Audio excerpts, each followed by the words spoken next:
An old man working in a woodworking workshop creates a sculpture, until the markings on it reveal that he rehabilitated soldiers in Iraq. Before you start, share in the comments which city you're watching this video from today. And if you believe stories like this should be remembered, subscribe so we can keep these stories alive. The small town of Gatlinburg, nestled among the mountains of Tennessee, was known for its natural beauty and traditional woodworking, attracting tourists year-round. The scent of resin filled every street, and the sound of hammers echoed from every workshop. But on the outskirts of town, near the mountain road, there was a man working quietly in a small cabin with a single window and a moss-covered roof. His name was Clarence "Cliff" Holloway. But everyone knew him simply as Uncle Cliff. He was perhaps over 70 years old, but his hands, still as strong as stone, and his eyes, reflecting years of skill, were striking. Cliff's workshop was not complicated. A simple workbench, old tree trunks, rusty saws on the wall, a bell hanging from the ceiling. And in the corner, an old chest covered with a black cloth that no one touched. The townspeople didn't ask what was inside, and Cliff didn't tell them. Children passing by the workshop would sometimes stop, press their faces against the glass, and watch him. Old women would greet him as they passed by the shop, but he would only nod his head and say nothing. This silence had become normal for everyone over time. Cliff was there, always there. He was like a wall clock, visible, but silent. The young craftsmen thought he was just an old carpenter, didn't share their ideas with him, and didn't include him in competitions. But Emma, a 26-year-old who had moved to the town a few years earlier, had noticed something about Cliff's silent presence. A person couldn't make such neat holes, such symmetrical cuts, if he were an ordinary carpenter. She had seen that he never used any measurements while working, yet every piece fit perfectly.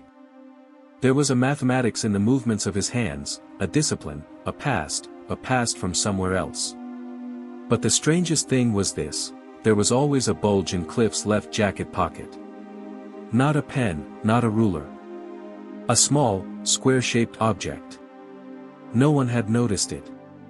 Until that July morning. That morning, the damp air had weighed down the leaves of the trees, and the mist had settled on the mountains. Cliff had woken up early and opened the door to his workshop. On his desk lay a half-finished walnut log. He silently picked up his pencil, drew a few lines, and then slowly pulled out his carving knife. The figure he had been working on for days was nearly complete. By the time the sun reached its peak, the log had transformed into a sculpture. A soldier with a bowed neck. A staff in his hands, a worn uniform on his back. But the details were what truly stood out. A small cross on the collar of the uniform and a date carved into his chest. 2004. At that moment, the workshop door creaked open. Emma entered, wiping the sweat from her forehead. Her eyes locked on the statue. "Uncle Cliff, this is amazing," she said quietly, almost in a whisper. Cliff lifted his head, the lines at the corners of his eyes deepening. He smiled slightly. But he said nothing. Emma approached the statue. When she noticed the cross and the date, her heart raced. 2004, Iraq, she asked hesitantly. Cliff didn't answer. He simply took an old cloth from the wall and wiped the dust off the statue. Then he reached into his jacket pocket. From there, he pulled out a small, worn wallet. From the wallet, he took out a yellowed ID card and a photograph. In the photograph was a young soldier. He was wearing a helmet, no glasses, but his eyes were familiar. Very familiar. Emma looked at the photograph. "Is that you?" she whispered. Cliff bowed his head. "It was a long time ago," he said. And for the first time, his voice echoed off the walls of the town. That evening, Emma rushed to the town library with her heart pounding. Her fingers trembled as she typed, "Clarence Holloway, Iraq." The search results loaded slowly. Most were official documents, some blurry. But eventually, a striking report opened. It was from 2004. It described the work of an art therapist with soldiers who had suffered severe trauma at a field hospital in Mosul. Most of the names were censored, but one section remained visible. Corporal Clarence Holloway used wood carving to help soldiers with PTSD, post-traumatic stress disorder, reconnect with life. It was reported that he wore a small cross on his uniform. Emma's eyes widened. In the blurry photo next to the report, a man with his back turned was working at the head of a stretcher with a carving knife in his hand. It wasn't clear, but a spark ignited in Emma's mind.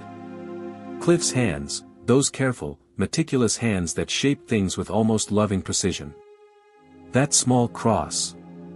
Emma remembered the faded emblem detail on Cliff's collar. Was this a coincidence? The next morning, at first light, she walked purposefully to the workshop. Inside, the smell of sawdust was overwhelming. Cliff was working on an old oak log. With each stroke of the knife on the wood, a deep silence echoed through the workshop. Emma waited a few seconds.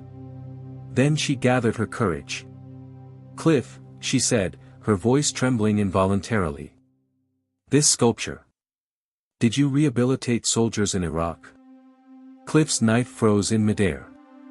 His shoulders tensed. Then he slowly placed the knife on the table and turned to Emma. His eyes were calm as usual, but this time there was a shadow of weary history in them. "Yes," he said in a low voice. "Art saved them. Wood speaks where words fail." Emma swallowed, suppressing the curiosity that knotted in her throat. "You were that artist?" Cliff bowed his head. His fingers touched the knife's handle for a moment, then withdrew. "Those days remain in the wood," he said. His voice carried both regret and resignation. Emma looked around silently. The figures on the shelves, fluttering birds, fallen soldiers, hands reaching toward the sky. They were all like a silent scream. In that moment, she understood, Cliff was not just an artist. He was a witness who had rebuilt the silent collapses with his own hands. "You're still saving them, aren't you?" Emma said slowly. "This town, this workshop, maybe it's therapy for all of us." Cliff nodded slightly. A long silence followed. Then, for the first time, a faint smile appeared on his lips. "Art," he said, "is sometimes just about leaving a mark. Sometimes, it's to erase them." And then he turned back to the board. He took the knife in his hand. With each stroke, another piece of the past was being chiseled away, and with each splinter, a new hope was born. Emma went to Cliff's workshop early that morning. The sound of wood being planed came from inside. The door was ajar. She watched silently. Cliff was slowly carving a large pine log. There was a rhythm, a focus in every movement. When the knife touched the wood, it was as if the accumulated silence of the years was dissolving. Emma felt that those hands were not just those of an artist, but also those of a healer. Each of his strokes was like a bandage, it soothed the invisible pain. As the days passed, Emma began to closely observe Cliff's work. His sculptures were not merely aesthetic, they carried emotion. Faces emerging from the trunk of a tree were filled with expressions oscillating between fear, hope, and peace. Some bore old military medals, while others featured hands shedding tears. Emma realized that these were not just artistic creations but also personal testimonies. One day, she had the opportunity to speak with one of the town's artists. An elderly sculptor who frequently visited the workshop told Emma about Cliff. "Clarence Holloway. Yes, I know him. He came here years ago. He was a quiet man, and he still is. But those hands are something else. His carvings are like the highest scream of someone who cannot speak. Each one tells a story." When Emma mentioned the report from Iraq, the old artist's eyes widened. "Iraq? Are you sure? I mean, was he really there?" Emma nodded, then described the cross symbol on Cliff's sculpture. The artist took a deep breath. "Once, he saved a tree that was drying up here. Everyone thought it should be cut down. He stood by it for days, peeling its bark, repairing its resin, supporting its trunk. The tree is still standing. After that day, no one asked any questions. It was as if he had a different connection with nature. That night, Emma began her research as soon as she returned home.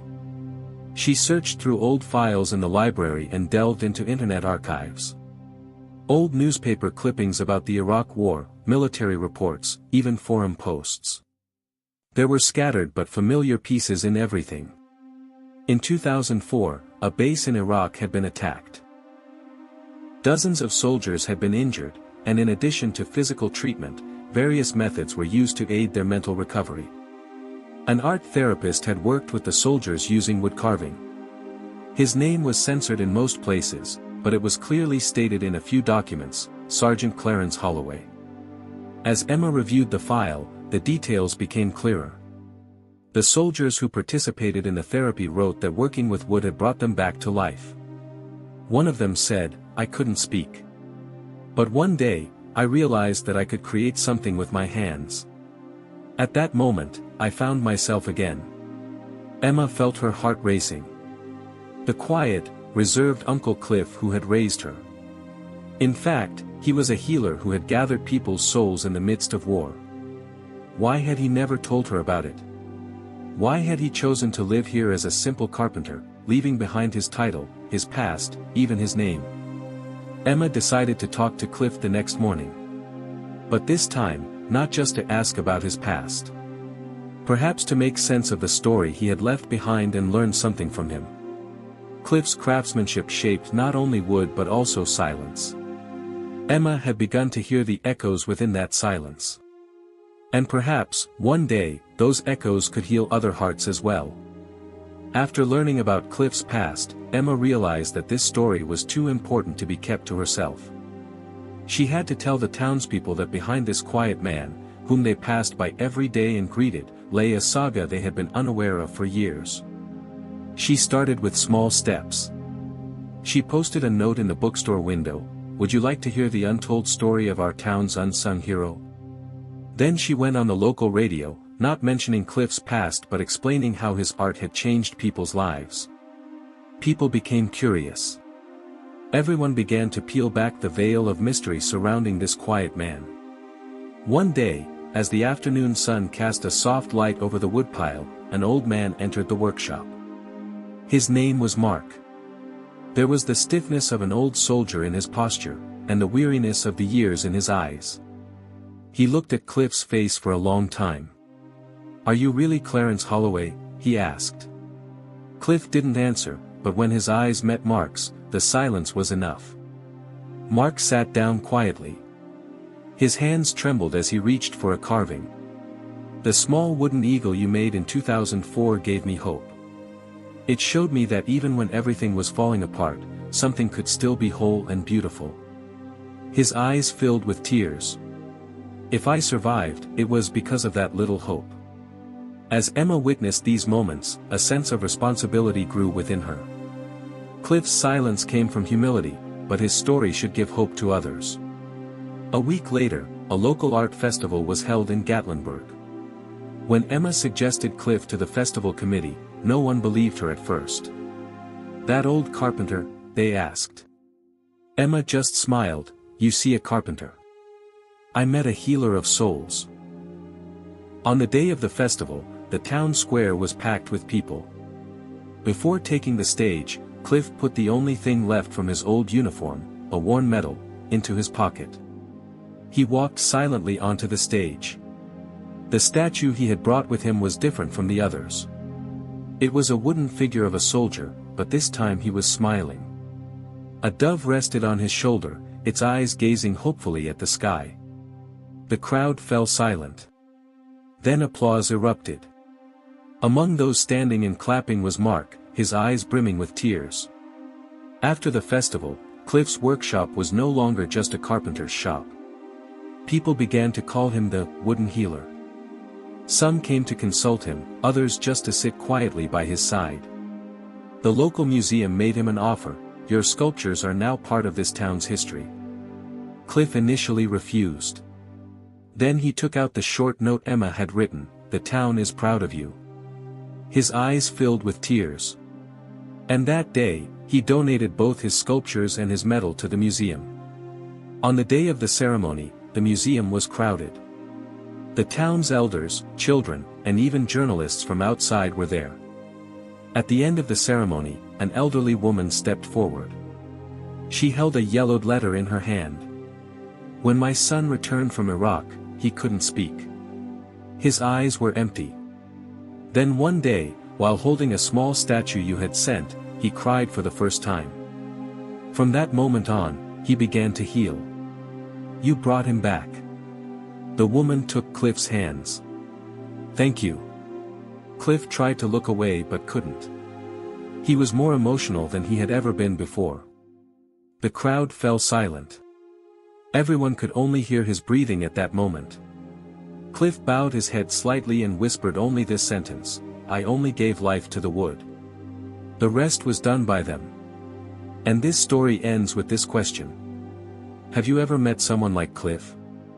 Someone who acts heroically in silence, without speaking, but by healing hearts.